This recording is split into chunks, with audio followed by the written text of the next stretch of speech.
यहाँ अरुणाचल में एक छोटा छोटा डिपार्टमेंट में या बड़ा डिपार्टमेंट में कुछ कर्मचारी हैं स्टेट में, जो स्टेट में कंट्रीब्यूशन दे रहा है 1962 से लेके 1961 से लेके आज तक कि कुछ वर्कर्स है हमारा स्टेट में, अरुणाचल सरकार में, खास करके प्रशासन का एडमिनिस्ट्रेशन डिपार्टमेंट में अंडर कंट्रोल डिप्टी कमिश्नर का अंदर में वो वर्कर्स का नाम है, जो इसका कैटेगरी का नाम है ALC।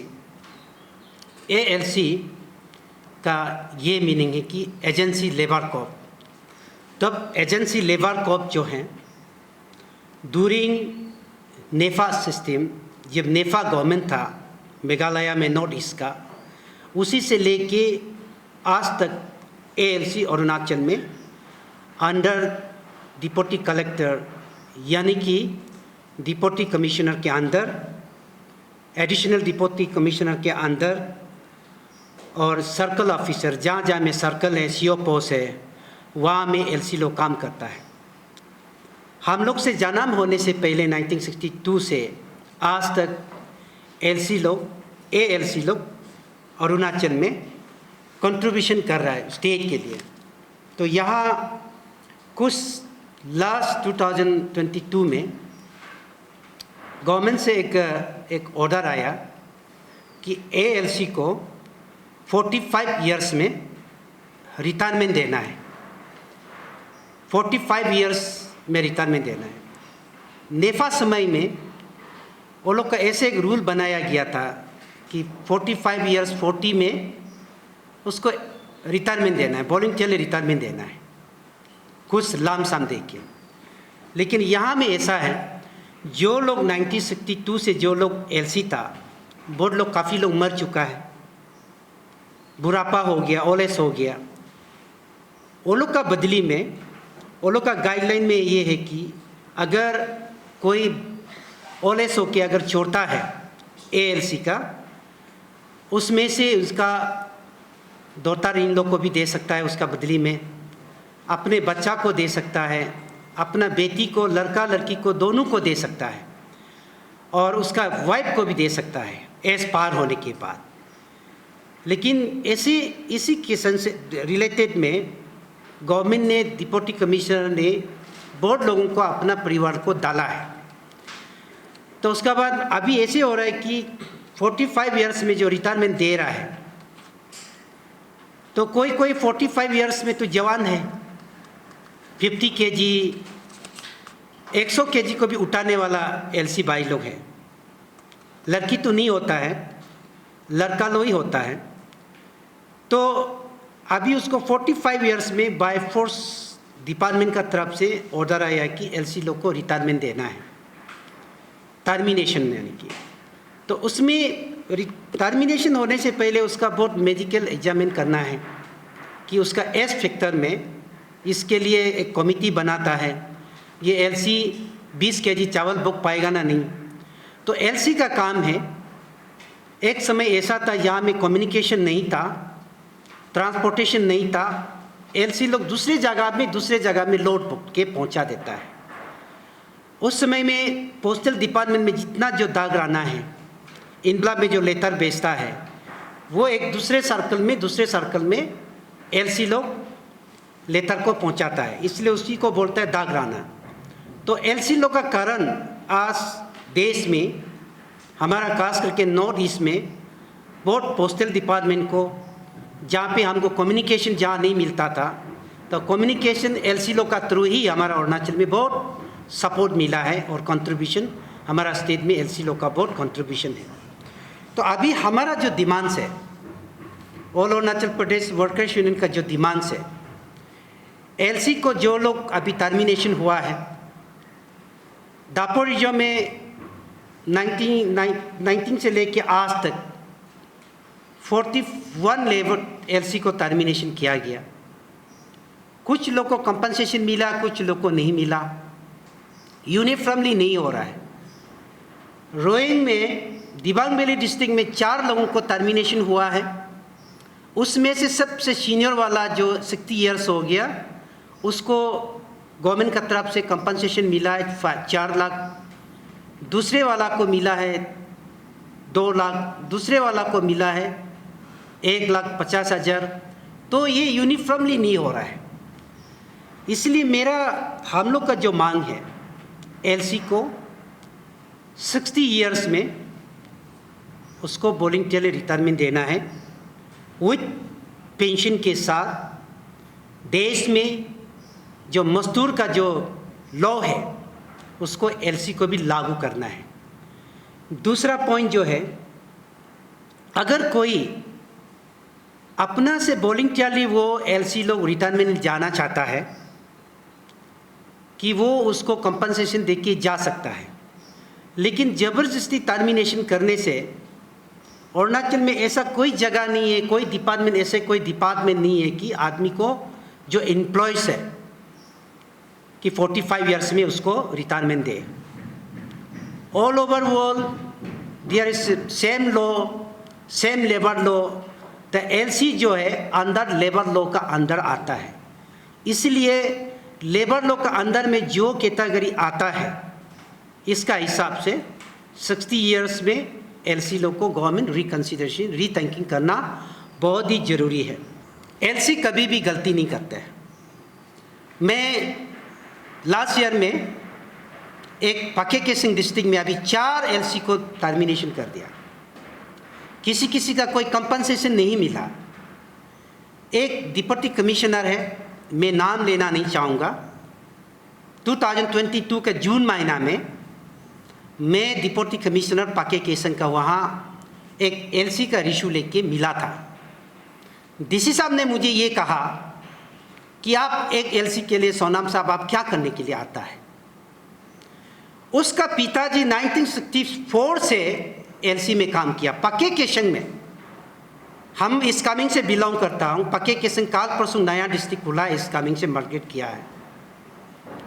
पाके केसंग एक सर्कल था जो उसका एलसी का नाम है पासंग तामांग, गोरखा आदमी है, नेपाली आदमी है। इनका पिताजी 1964 से पाके केसंग में एलसी में इस कामिंग में काम कर रहा है। उसका पिताजी गुजरने का बाद में पासंग तामांग को लड़का को उसका बदली में दिया है। मैं एग्जाम्पल आपको मीडिया का आपका माध्यम से बताना चाहूँगा कि छोटे आदमी कभी भी गलत नहीं करता है। गलत करता है तो बड़ा आदमी लोग ही करता है। कि मैं अभी 30 ईयर से लेबर ऑर्गेनाइजेशन में बैठा, तो डीसी साहब ने मुझे ये कहा कि आपने एक एलसी के लिए, एक नॉन ट्राइबल के लिए आप क्यों आया। तो मैंने बोला कि एक एलसी को जो डीसी साहब है पासंग तामांग को जो टर्मिनेशन किया है वो पाके केसंग में एडीसी था। उसके बाद में एडीसी होते समय में वो जो पासंग तामांग जो लड़का है वो इनका घर नाहरलगुन में भी वो काम किया। एडीसी होते समय में इनका जो साल है 17 इयर्स, पासंग तामांग जो लड़का है 17 इयर्स काम किया। बाद में उसको 17 इयर्स के बाद टर्मिनेशन क्यों किया है बोलने से, जब कोविड का समय, कोरोना का समय में वो एलसी जो है ईटानगर नाहरलगुन में एडीसी था उस समय। एडीसी साहब का घर में कंचा काम कर रहा था। कंचा काम करने के बाद में कोविड समय में फिर वो डीसी बन के आया पाके केसंग में, उसको टर्मिनेशन कर दिया। टर्मिनेशन क्यों बोलने से, एक मैं पूरा कहानी तो नहीं दोहराऊंगा, एग्जाम्पल जस्ट आपको एग्जाम्पल हम दे रहा हूँ। एलसी को एक बहाना निकाला है कि तुमने दारू पिया है। एलसी का कहना है कि मैं कोविड समय में एक बार दारू पिया था, लोग बोला है कि कोरोना नहीं लगेगा दारू पीने से, वो अपना घर में दारू पिया। डीसी साहब ने ये बोला कि ये दारू पिया है, कानून का, गवर्नमेंट इंटरेस्ट का ये रूल से बाहर है, इसलिए उसको एक्शन लिया है, टर्मिनेशन कर दिया। तो 17 इयर्स उन्होंने काम किया, एसडीओ का से लेके एडीसी से लेके डीसी ऑफिस में 17 इयर्स काम किया, उसका एक ही दिन में टर्मिनेशन कर दिया। इसलिए मैं अभी भी डीसी साहब को ये रिक्वेस्ट करना चाहूँगा कि इसको दोबारा रीथिंकिंग करें, रिकन्सिडर करें। नहीं तो हम लोग ने बहुत इन्वेस्टिगेशन किया है कि एलसी का कोई गलती नहीं है। जब उसकी कुत्ता जब पाल रहा था, कुत्ता को देखभाल करते समय, अपना बेटी बेटा को देखभाल करते समय में तो टर्मिनेशन नहीं हुआ। जब वो बोल रहा है कि मैं आपका बंगला में काम नहीं करेगा, मैं ड्यूटी गवर्नमेंट ड्यूटी में काम करेगा, तो बहाना एक तो निकल गया कि दारू पिया इसलिए उसको टर्मिनेशन किया। मैंने डीसी साहब को बहुत अप्रोच किया है कि ये केस अभी भी पेंडिंग है। इसलिए मेरा ये अनुरोध है कि एलसी लोग के लिए सरकार अरुणाचल गवर्नमेंट 45 ईयर्स का जगह 60 ईयर्स में पेंशन का कर देना है, रिटायरमेंट का सिस्टम को रख देना है। दूसरा पॉइंट, जो अभी टर्मिनेशन होके रखा है, जिसको निकाल के रखा है डीसी लोग, सीओ लोग, ईएसी लोग, उसको रिकंसिडर करना है। जब तक गवर्नमेंट से और प्रॉपर ऑर्डर नहीं होगा तब तक उसको स्टे में रख देने से अच्छा है। ये हम लोग का तरफ से रिक्वेस्ट है। सेकंड पॉइंट जो है, मिनिमम वेजेस जो लेबर का जो तनख्वाह बढ़ाता है, मिनिमम वेजेस अभी अरुणाचल में आप लोग को देखा होगा कि बहुत ही लेबर ऑर्गेनाइजेशन है, अलग अलग प्रकार का यूनियन है। ये all Arunachal Pradesh workers union, जो ऑल देश trade union in Arunachal Pradesh, आप लोग भी ट्रेड यूनियन में आता है कि ये जो ऑल अरुणाचल प्रदेश बहुत साल से ये यूनियन चल रहा है। लेकिन हम लोग जो देख रहा है कि मिनिमम वेजेस का बढ़ाने में अभी डिमांड का अलग अलग डिमांड हो रहा है। इसलिए मैं गवर्नमेंट, स्टेट गवर्नमेंट का के लिए भी थोड़ा सा क्लियरफाई करना चाहता हूँ। मिनिमम वेजेस अभी कोई डिमांड कर रहा है 18,000 में, कोई डिमांड कर रहा है 5,000 में, कोई मिनिमम वेजेस को बढ़ाने के लिए जो डिमांड कर रहा है 3,000 में। मैं क्लियर कट यहाँ से एक मेरा तरफ से, आपू का तरफ से एक क्लियर करना चाहूँगा, अरुणाचल में मिनिमम वेजेस बढ़ाने का सिस्टम थोड़ा ठीक नहीं है। मिनिमम वेजेस बढ़ाने का सिस्टम ऐसा है, अरुणाचल हर स्टेट में एक मिनिमम वेजेस एडवाइजरी बोर्ड होता है। मिनिमम वेजेस एडवाइजरी बोर्ड जो है 2 साल का बनाया जाता है स्टेट गवर्नमेंट। इनका जो चेयरमैन है, ना वो एमएलए होगा, ना वो लेबर लीडर होगा, ना वो कोई भी राजनीति पॉलिटिक्स पार्टी से कोई उसको चेयरमैन नहीं बनाता है। इन दिन पेंडिंग जो रिलेटेड मिनिमम वेजेस 1948 का कानून को जानने वाला इंसान को एक चेयरमैन बनाता है। वो चेयरमैन का अंदर में सेंट्रल गवर्नमेंट के ministry of the labour department से एक तो मेंबर होता है, ट्रेड यूनियन लेबर लीडर से मेंबर सेलेक्टेड करता है, वुमेन लीडर का जनरल लीडर मेंबर बनाता है। मल्टीनेशनल कंपनी का कोई भी मैनेजिंग डायरेक्टर है, प्रोजेक्ट मैनेजर है या कोई अकाउंटिंग ऑफिसर्स है, एक मेंबर बनाता है। मार्केट वेलफेयर एसोसिएशन से वर्किंग एजेंसी जैसे chief engineer, PWD, RWD, power या पीएचई डिपार्टमेंट से चीफ इंजीनियर या सुपरिटेंडेंट इंजीनियर को मेंबर बना के मिनिमम वेजेस एडवाइजरी बोर्ड गठन करता है। अरुणाचल में मिनिमम वेजेस एडवाइजरी बोर्ड नहीं होने का कारण, प्रॉपर्ली इंप्लीमेंट नहीं होने का कारण अभी पैसा बढ़ाने में बहुत ही तकलीफ हो रहा है। इसलिए मेरा ये सरकार से ये मांग है, minimum wages advisory board properly implement करना है, चाहे वो ऑर्गेनाइज सेक्टर का हो, चाहे वो अनऑर्गेनाइज सेक्टर का हो, चाहे वो आपका मीडिया वाला का हो। इसमें मिनिमम वेजेस एडवाइजरी बोर्ड का 2 साल का टीन्योर होता है। 2 साल में एक रिकमेंडेशन होता है मिनिमम वेजेस एडवाइजरी बोर्ड जो है, कि जब सेंट्रल गवर्नमेंट मिनिमम वेजेस को, rate of the minimum wages को जब बढ़ाता है, उसको बोलता है national floor level minimum wages. जब सेंट्रल गवर्नमेंट पैसा बढ़ाता है तब तक स्टेट गवर्नमेंट को ये देखना पड़ता है कि पैसा बढ़ाना है कि नहीं है, इनका अपना कैपेबल कितना है, कितना हम स्टेट शेयर दे सकता है। उसमें स्टेट गवर्नमेंट को मिनिमम वेजेस एडवाइजरी बोर्ड जो रिकमेंडेशन करता है कि आपको इतना पैसा मजदूर का, वर्किंग क्लास का पैसा को बढ़ा देना है। सबसे पहले अरुणाचल सरकार जो है, under the leadership of Pema Khandu sir का सरकार में 2019 में एक पैसा बढ़ाया था। तो वो पैसा जब बढ़ाया तो 19, 21, 22, 23 अभी जा रहा है। 19 और 20 का मिनिमम वेजेस बढ़ा दिया। अभी 21 और 22 का मिनिमम वेजेस एडवाइजरी बोर्ड जो है स्टेट गवर्नमेंट को रिकमेंडेशन करना है कि और एक बार तनख्वाह बढ़ाना है।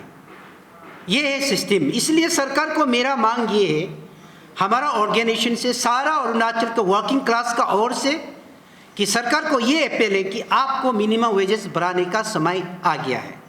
इसलिए कितना बढ़ाना है कितना नहीं बढ़ाना है वो हम नहीं बोल सकता। मिनिमम वेजेस एडवाइजरी बोर्ड जो है इसको डिसाइड करेगा कि कंज्यूमर प्राइस, प्याज का दाम कितना बढ़ गया, आलू का दाम कितना बढ़ गया, तेल का दाम कितना बढ़ गया, उसका हिसाब से मिनिमम वेजेस एडवाइजरी बोर्ड जब फिलअप डिसाइड करता है, कंसिडरेशन करता है, तो स्टेट गवर्नमेंट कैबिनेट में अप्रूव करके वेजेस को बढ़ाया जाता है। इसलिए हम लोग का मांग है कि अरुणाचल गवर्नमेंट को, सरकार को हम लोग का रिक्वेस्ट है कि अभी मिनिमम वेजेस एक बार रिकमेंडेशन करने का और एक बार देने का समय आ गया है कि इसलिए अरुणाचल सरकार को लेबर का ओर से, अरुणाचल गरीब का ओर से हम अपील करना चाहूँगा कि as per law, as per समय हो गया है कि पैसा को और कितना बढ़ाना है वो गवर्नमेंट का ऊपर में डिपेंड करता है।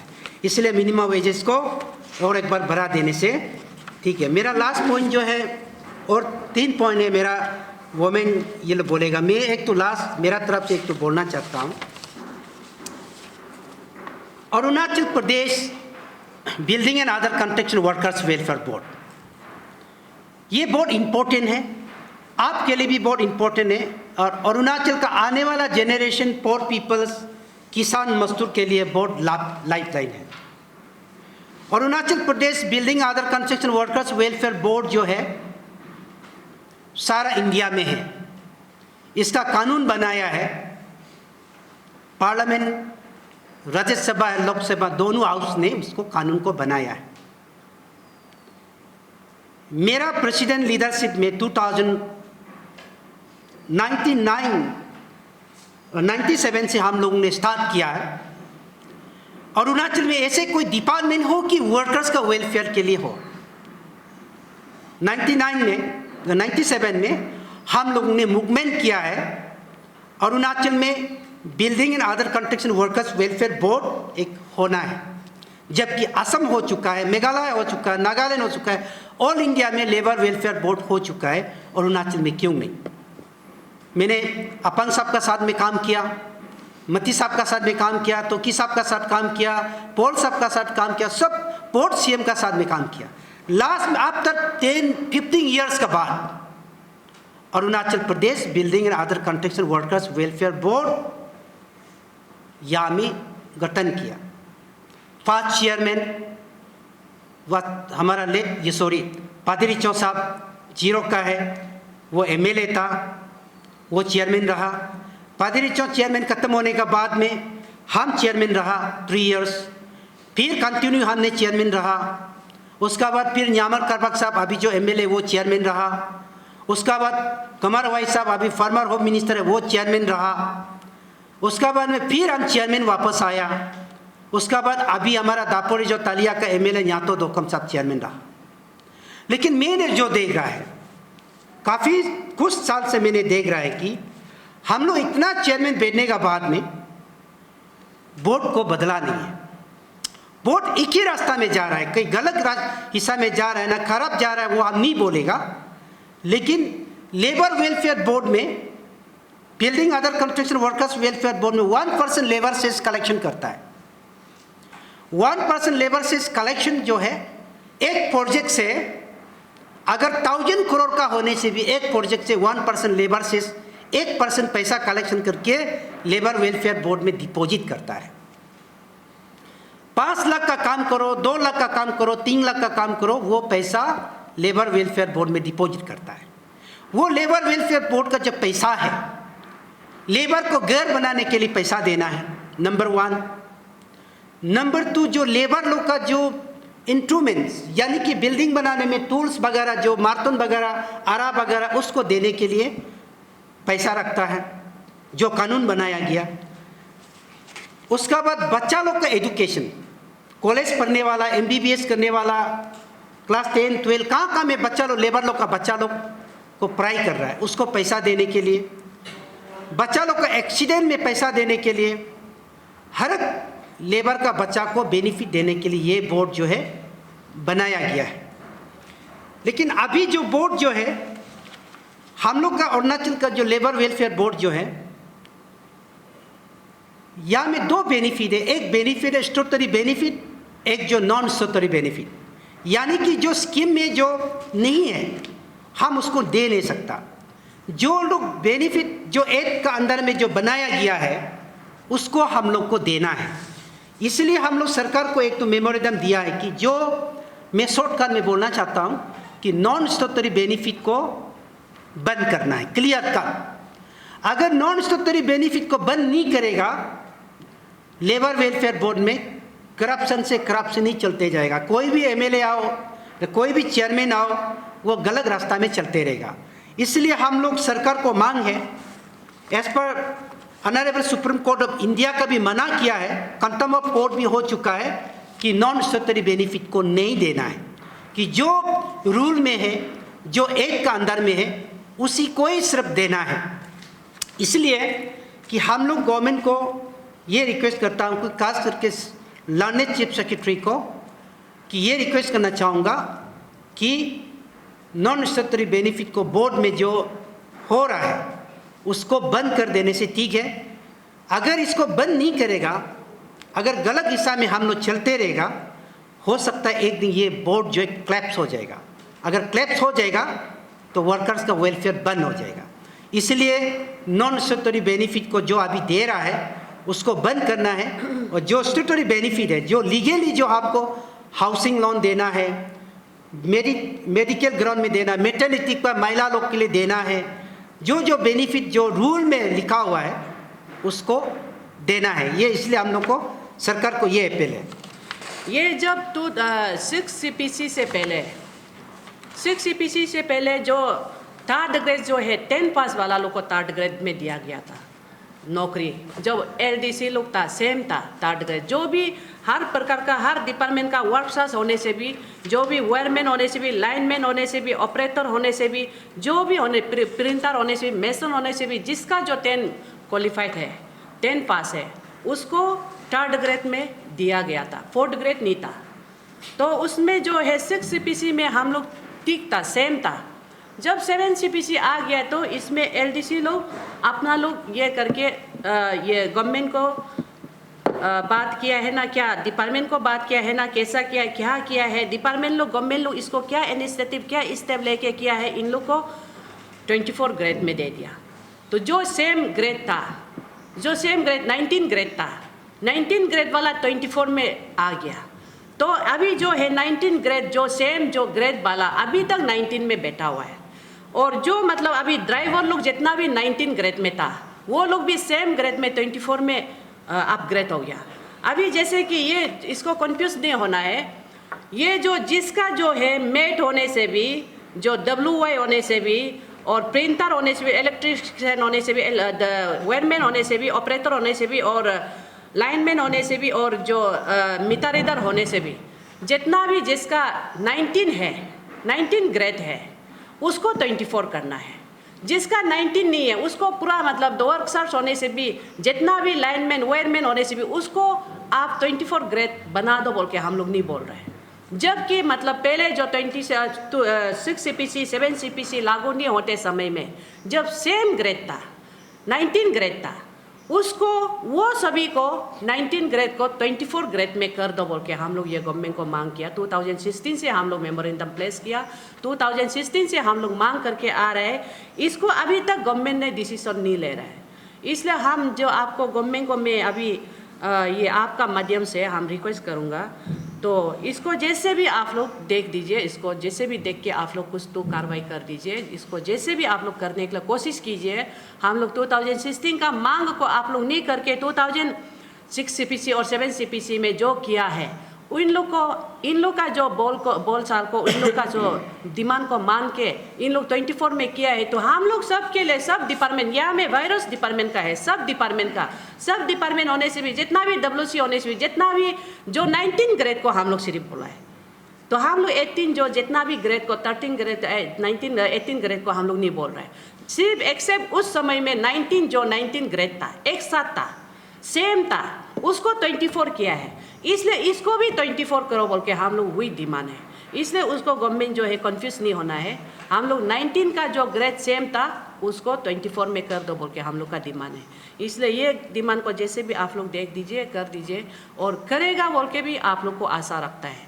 अभी तक भी हम आशा रख रहे हैं आप लोग करेगा, ये इसका आपका मतलब ये से प्रेस मीडिया का माध्यम से जैसे भी सुन के ये करेगा बोल के हम आशा रखता है। मेरा ये आजकल का मेमोरेंडम नहीं है, ये 2016 का मेमोरेंडम हम लोग प्लेस करके आया है। इसलिए हम लोग अभी जो रिवाइज कर रहे हैं, रिन्यू कर रहा है, इसको आपको रिमाइंड कर रहा है, बताने के लिए हम लोग ये रिमाइंड करके आपको बता रहा है। यही है मेरा। Thank you very much. एक तो पॉइंट छूट गया भैया, ये जो है हमने बोर्ड का बारे में जो बता रहा था कि आप लोग को जानकारी होना बहुत ज़रूरी है। स्टेट में, सेंट्रल में एक लेबर वेलफेयर बोर्ड को चलाने के लिए एक एडवाइजरी बोर्ड होता है, कमिटी होता है। सेंट्रल गवर्नमेंट में सेंट्रल एडवाइजरी बोर्ड कमिटी एक तो होता है, उसमें से 2 तो मेंबर ऑफ पार्लियामेंट मेंबर होते हैं, कुछ मिनिस्ट्री से और ट्रेड यूनियन लीडर से कमिटी बनाता है। तो वो advice central labour welfare board को एडवाइस करता है। हम लोग का अपना स्टेट में स्टेट एडवाइजरी बोर्ड कमिटी एक तो होता है, वो कमिटी बोर्ड को कैसे चलाना, तो वो जानकारी एक्सपर्ट, तो उसमें से 2 हमारा स्टेट का लेजिस्लेचर, एक तो 2 MLA मेंबर होता है, ट्रेड यूनियन लीडर लो मेंबर होता है, लेबर कमिश्नर मेंबर होता है। तो इसलिए अभी तक एडवाइजरी कमिटी भी नहीं हुआ है। तो सरकार को भी मेरा ये रिक्वेस्ट है कि लेबर वेलफेयर बोर्ड को अच्छा से चलाने के लिए एडवाइजरी कमिटी बनाना है। उसमें से लर्नेड या चीफ सेक्रेटरी भी हो सकता है, सेक्रेटरी लेबर भी हो सकता है, और एक्सपीरियंस जो लेबर लीडर भी हो सकता है, और 2 MLA इसका अरुणाचल स्टेट का असेंबली से 2 MLA इसका रिप्रेजेंटेटिव मेंबर होता है। Thank you. जो नॉन स्टेशनरी जो आइटम जो डिस्ट्रीब्यूट मत करोगे, इसको डिस्ट्रीब्यूट मत करोगे ना, तो नहीं इसको ये सिस्टम का हटा दो, टोटली उसको बंद करना है। ये रजिस्टर करने वाला कोई नहीं देना, रजिस्टर करने वाला को जो देना है, जो स्टैट्यूटरी बेनिफिट को देना है। अभी जो सामान जो डिस्ट्रीब्यूशन दे रहा है सारा पब्लिक को बांध रहा है, ये गलत है। जो रजिस्टर वर्कर्स है, जो ऑलरेडी राशन कार्ड जैसा जो कार्ड बना के रखा है, इनको देना है। मेडिकल क्लेम करता है तो भी इनको मेडिकल क्लेम करना है। हम जनरल पब्लिक के लिए पैसा नहीं है, ये पैसा 1% labours only for labours unorganised sector, building road में काम करने वाला लोग के लिए है।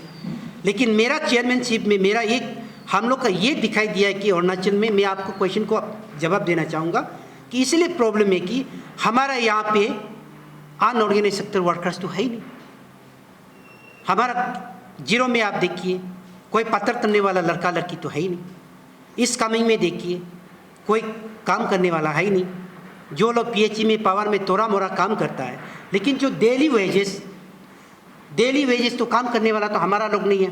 फिर भी हम लोग ने ये कंसिडर किया कि गवर्नमेंट जो है अपना लोगों को building, Arunachal Pradesh building other construction workers welfare board तो अपना अरुणाचल के लिए तो बनाया ना, तो इसीलिए हम लोगों ने कुछ चीज़ को कंसिडरेशन करके रखा है। लेकिन अभी जो सामान जो दे रहा है रजिस्टर वर्कर्स को देना है सर, पब्लिक को देने के लिए नहीं। अगर आपको अवेयरनेस करना है, अवेयरनेस तो आप ब्लैंकली अवेयरनेस करना है, लेकिन सामान नहीं देना है। अगर सामान देता है तो रजिस्टर वर्कर्स को बुला के देना है, ट्रो ऑफिसर, ट्रो department, not trade union leaders.